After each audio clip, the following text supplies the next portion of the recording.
Cabinet मंत्री भरत शेठ गोगावले आपल्या सोबत आहे। भरत शेठ, बरंच राजकारण सुरू आहे सध्या आणि हिंदू कुठेतरी मुस्लिमांना टार्गेट करतात अशा आशयाचं एक वातावरण सध्या आहे आणि ते असंही बोललं जातं की मांसवरून जे काही नितेश राणे यांचं वक्तव्य आलं, रोजा सुरू आहे मुस्लिम धर्मियांचा आणि कुठेतरी त्यांना टार्गेट केलं जातं। सरकार जेवणामध्ये पण राजकारण करते, आरोप होत आहे। जेवणामध्ये त्यांना जे खायचं ते खाऊ द्या, त्याबद्दल काय नाही। परंतु जे काय हलाल करणं किंवा काय करणं ही जी काय बाब आहे त्याच्यावरनं नितेश राणे बोलले असतील।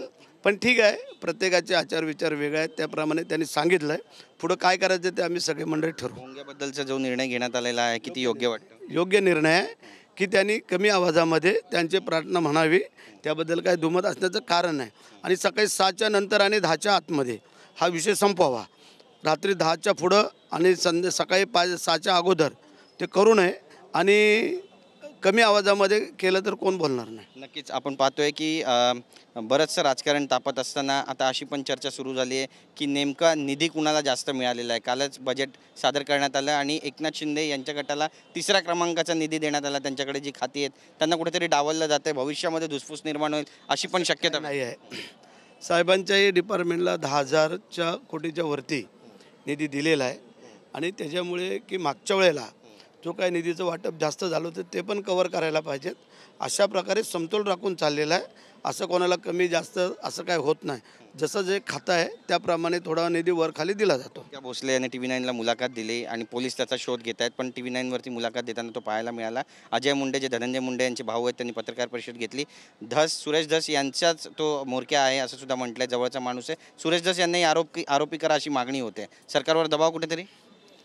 बीडचं राजकारण वातावरण फार वेगळं आहे, त्याच्यामध्ये न पडलेलं बरं आहे असं आम्हाला वाटतं आहे।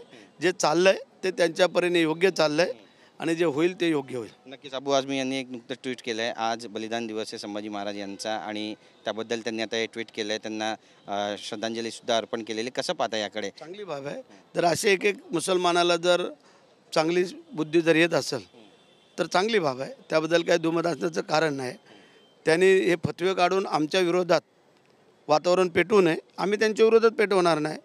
त्यांचे फतवे निघाले का मग सगळे फतव्याप्रमाणे चालतात, तसं आम्ही कधी काही करत नाही। परंतु आता त्यांनी जे काय 2-3 वेळेला असं फतवे काढून केलं त्याच्यामुळे ही वेळ आली, बाकी काय। निलंबन रद्द व्हावं म्हणून केलेला हा सगळा प्रयत्न असं म्हणावं, परत यायचे त्यांना असं म्हणावं? बघू आता त्यांनी आजच जर श्रद्धांजली वाहिली असेल संभाजी महाराजांना तर त्याचा विचार आमचे मुख्यमंत्री उपमुख्यमंत्री करतील आणि आपण बोलतोय ते बरोबर आहे। कदाचित उशिरा सुचलेलं शहाणपण आहे, त्याचा विचार केला जाईल। काल उद्धव ठाकरे आणि एकनाथ शिंदे आमने सामने गेले पण एकमेकांकडे बघितलंही नाही, बरीचशी चर्चा त्या व्हिडिओची सुद्धा होते। चालतं, सगळ्याच गोष्टी तुम्ही तुमच्या मनासारखे बोलाल तर तसे घडत नसतात, कारण एवढ्या कटुतेपणे हे राजकारण चाललं आपण पाहिलं तेवढं लगेच जुळलं असं वाटत नाही।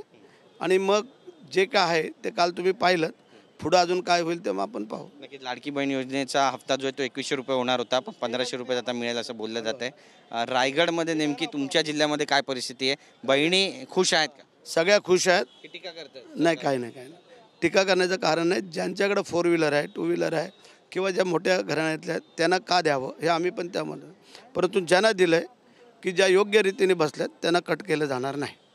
आमच्याशी बातचीत केल्याबद्दल कॅमेरा पर्सन मनीष विचारेसह गिरीश गायकवाड, TV9 मराठी, मुंबई।